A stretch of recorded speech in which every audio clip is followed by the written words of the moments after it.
টানা বৃষ্টিতে চরম দুর্ভোগে রাজধানীবাসী। তলিয়ে গেছে রাজপথ থেকে অলিগলি সব জায়গা। সড়কে বিকল হয়ে যায় অনেক যানবাহন। দুপুরের পর বৃষ্টি কমলেও অনেক স্থানে এখনো পানি সরেনি। ঢাকার 2 সিটির কার্যক্রমে অসন্তোষ জানিয়ে দুর্ভোগ লাঘবে কার্যকর পদক্ষেপ নেয়ার দাবি নগরবাসীর। অসীম আল ইমরানকে সঙ্গে নিয়ে রিপোর্ট করেছেন আহমদ অনিক। কেসারেন শেকড় থেকে শিখরে। রাজধানীর কাকরাইল নাইটেঙ্গেল মোড়। শনিবার রাত থেকে রোববার দুপুর পর্যন্ত টানা বৃষ্টিতে কোমর সমান পানি জমেছে এখানে। নয়াপল্টন, পুরানা পল্টন, মতিঝিল, গুলিস্তান সহ আশপাশের এলাকার চিত্রও ছিল একই। পানির মধ্যে চলতে গিয়ে বিকল হয়ে যায় অনেক যানবাহন। এক হাঁটু পানি ভেঙে নষ্ট গাড়ি ঠেলে নিয়ে যেতে দেখা যায় অনেককে।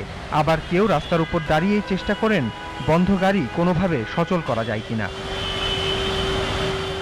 ভারী বৃষ্টিতে রাজধানীর শান্তিনগর, মগবাজার, তেজগাঁও, বিজয় সরণি, মানিক মিয়া এভিনিউ, কারওয়ান বাজার, ধানমন্ডি, মিরপুর, নিউ মার্কেট সহ বেশিরভাগ এলাকায় তলিয়ে যায় পানিতে।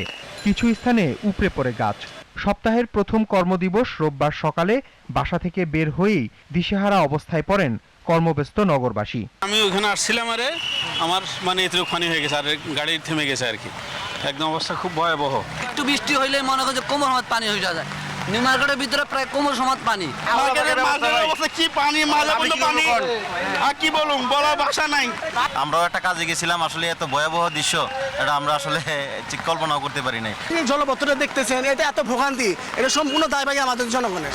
বৃষ্টির পানি নিষ্কাশনে অনেক স্থানে মাঠে নামে ঢাকার 2 সিটি কর্তৃপক্ষ।